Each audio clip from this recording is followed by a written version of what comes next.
Yes, I want to particularly thank His Excellency, the President of Nigeria, for appointing this board on time. I know in the past we've suffered situations where we had interim administrations forever. So I want to thank him so much. And then particularly for retaining Dr. Samuel Buku, whom I know personally, and then Dimaro. So for the Bayelsa representatives, I know them both. I know both of them very well. And I believe that same quality of personalities are appointed in other states. And so we look towards a success. We look towards a major deviation from the past, because NDDC has been a show of shame in the past with countless failed projects and phantom projects. But I think so far, the few months the MD, Dr. Buku, has been in charge, there has been major innovations, major changes towards effectiveness. So we are hoping for the best outcome this season. Okay, Your Royal Majesty, great to see you. I have seen you on our station a couple of times or so, and you have spoken truth to power. On this occasion, let me try and get you to do the same again. From record, NDDC is supposed to be a powerful agency of government that will deliver goods to the people of Niger Delta.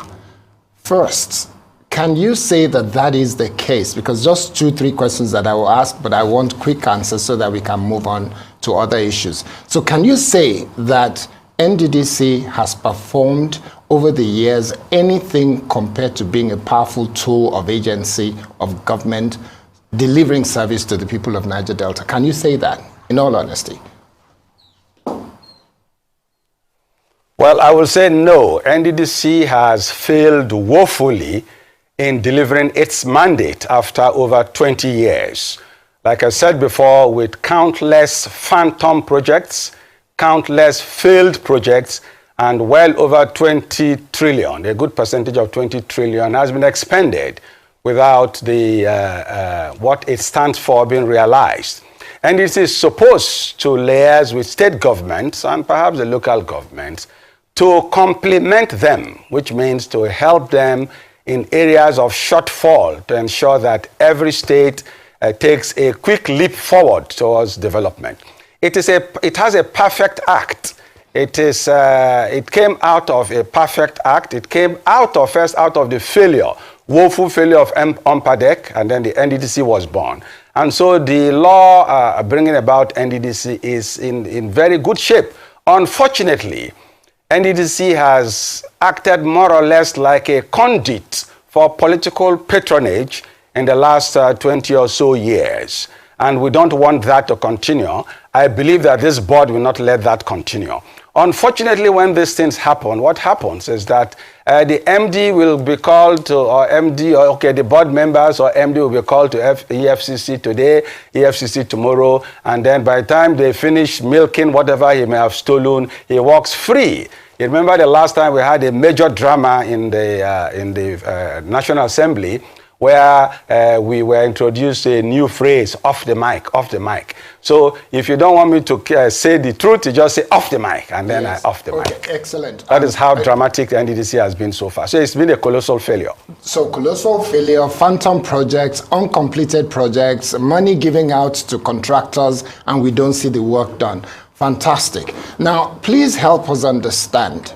Do you think this new constituted board of NDDC are not just cronies of government and people in government? Do you think they're not? And why do you think they're not, if you do think they're going to be the best to move NDDC forward? Well, like I said, I know two persons there personally, so I believe that they will do the job. But irrespective of the personal character of each of these persons, what has made NDDC continue to fail is not necessarily the bad or evil character of the actors, but it is more of how they are appointed and how, because the institutions of government in Nigeria are also comatose. For instance, any NDDC MD or NDDC chairman or NDDC board If they embezzle money, it is not for their village masquerade to go and kill them. It is supposed to be the Nigerian police or EFCC to take them and arraign them and ensure that they face the law. But most Nigerians think that the Niger Delta people, for instance, should go and beat up their appointees because they didn't perform well. No, the police, it is its job to ensure that anybody there follows the rules. If he's not following the rules, he should be arraigned. But if, for instance, he goes and then because of where he's appointed from, they begin to make him to dance a jasco that is different from what the mandate says, he will perhaps have no choice. And then before you know it, we are having off the mic. Why do you think that the forensic audit does not have a result for you to see? Because everybody you know has his name inside except mine and yours perhaps. Everybody you know that has been a major player in this country's political game has his name inside, contaminated in it. That's why they can't release the list. So let them release the list and let's see. So it is not even about these people. For these ones, like the ones I know they are going to do well. Okay. But if the system begins to squeeze them, if the system begins to compel them to misbehave, they may have no choice than to misbehave. So it's about the system. Will the Nigerian police please do its job? Will the EFCC please do its job? Will the state CID that it used to be, what SIIB or what, all those agencies that are supposed to make Nigerians behave according to the law should wake up. If those ones are comatose, I can tell you that it may again just be another game. Two questions. Number one will be, what will you say about various allegations of hijacking of this NDDC in the past and probably in the future too, or even in the present, by different interests? And you hear things as much as even up to the cup of tea served in offices, there are interests that supply them. What would you say? There's also a quick... Yes, I have. Hang on a minute, sir. Hang on a minute, sir. Your Highness, sir, please. So sorry. There's also a message of a protest going around, signed by one Dr. Edem Ebong, State Coordinator, Amalgamated APC Support Groups in Nigeria, Cross River State Chapter, saying that they should, converge to protest against appointment of a certain Okang in the NDDC board. So there are discordant tunes everywhere as regards this decision even being made in the first place. So what's your take as regards all of this, while the people of Niger Delta keep on suffering owing to the fact that we've been talking about the Development Commission for the Niger Delta since the 1963 Constitution? Well, yes, so thank you so much. The truth is, the suffering is not necessarily caused by the Niger Delta people. The suffering is caused by the Nigerian system. Now, Mr. President has the powers to appoint whom he wants to appoint, and so he has appointed. And I think that all those who are not happy, who are disgruntled, should just relax and wait for next time. I think that's what I will advise. Yes, sometimes the appointments may not be the best if from one's point of view. But then again, it's the president that has the powers to appoint, and so he has done so. And so if you want to make it the way you want it, maybe you go and be Mr. President next season, and then you can appoint the way you want to appoint. Now, there is, in the past, there has been a manipulation. It's like having puppets and having someone who holds the strings. And the strings are held there in Abuja by the appointing authorities and those who have the powers to approve the budget or not approve the budget. I mean, you just go back and play that tape where Akpabio had to say, off the mic. No, not Akpabio. Someone told Akpabio to off the mic because he wanted to sing the Canary song. And then, of course, those persons who were interviewing him at the time were all culpable, more or less. So it has been like a political patronage organization. Those sects out of the agitations of the Niger Delta for the purpose of development of the Niger Delta, the Niger Delta people are just being deceived because they make sure that from somewhere else they keep manipulating the outcome and manipulating the outcome. And so, like I said before, in the neighborhood of about 20 trillion naira has been spent there. Close to $100 billion has been spent there. And these monies are not in the Niger Delta for you to see.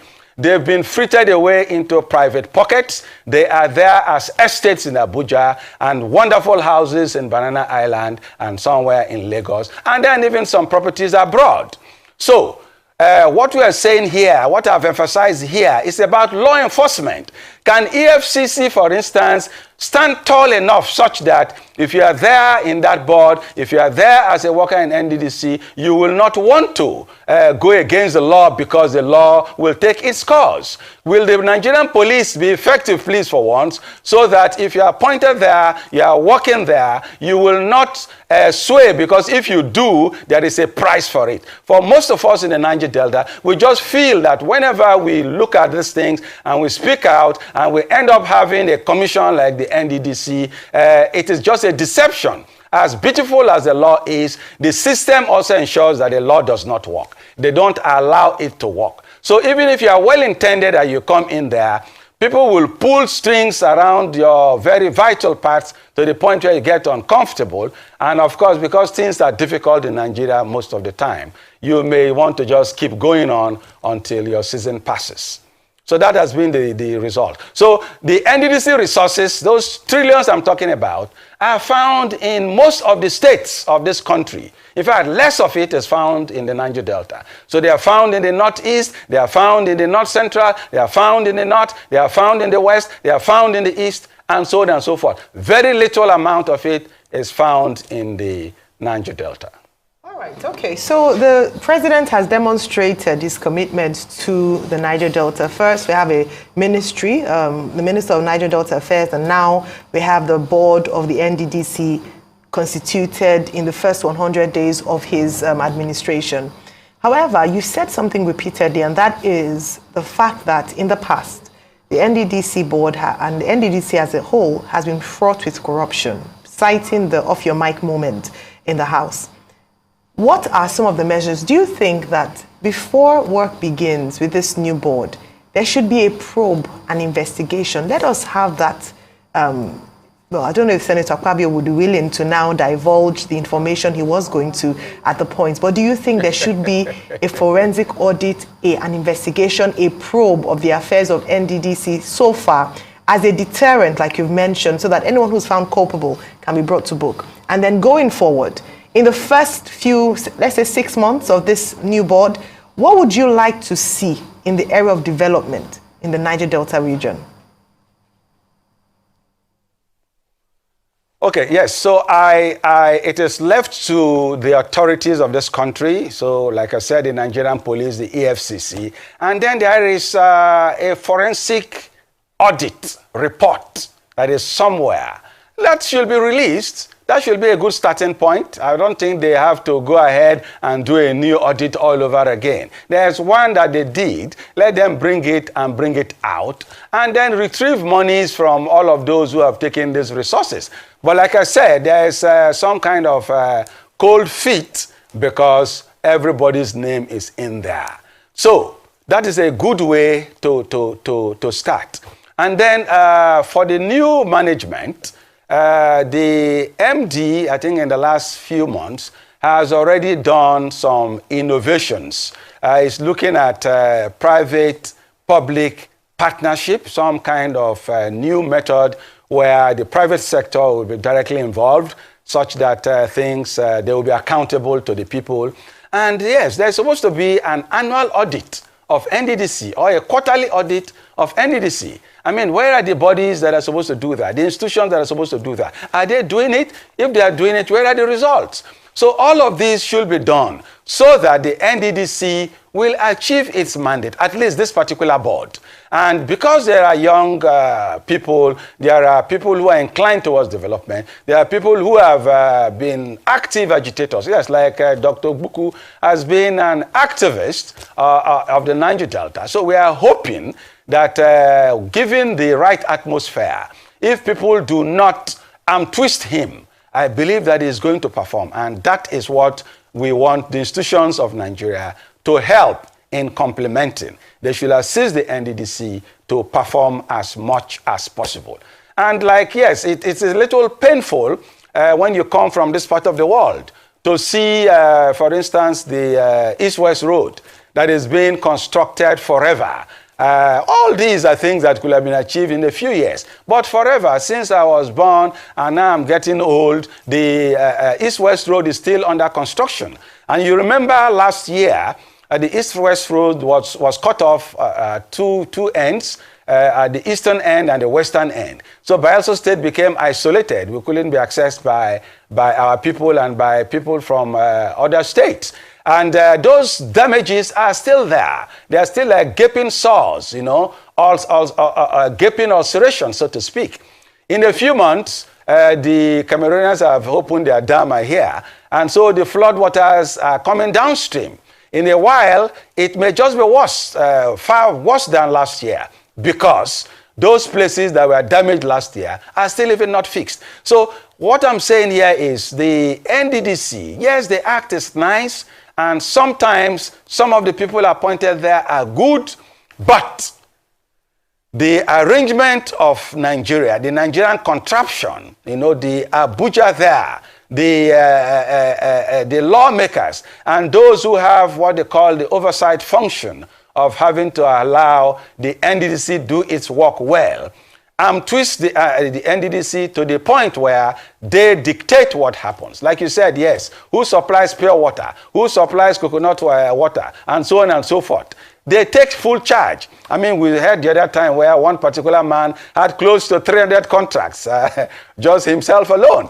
So if that happens, and some of the contracts, like I said, are phantom. Phantom means there's no contract anywhere, there's only paperwork, and then you're collecting money, you know, in multiples of millions of naira, and so on and so forth. And then, of course, when they even try to go and do some jobs sometimes, they do not properly liaise with the states. They do not liaise even with the communities. They just see something being done somewhere that serves nobody other than the interest of the contractor and some of his benefactors who are there in NDC or somewhere in Abuja. Yeah, thank you, Your Royal Majesty. As we let you go, in just about 30 seconds, can you tell us and respond to those people who say that the problem of the Niger Delta region is not government, is not the NDDC or Niger Delta Ministry, it's the people of the Niger Delta? How do you respond to them in just 30 seconds so that we can wrap up? That is a complete lie. It is a show of maximum ignorance. The problems of the Niger Delta is largely the Nigerian state. The Nigeria as a nation is making sure that Niger Delta does not develop. And so it picks and chooses who to put there, and whoever they put there, they manipulate from Abuja such that he becomes impotent. That is the story. They should go and read a little more and find out why things do not work in this country. It's not the Niger Delta people. Thank you so much for your time. Really appreciate you.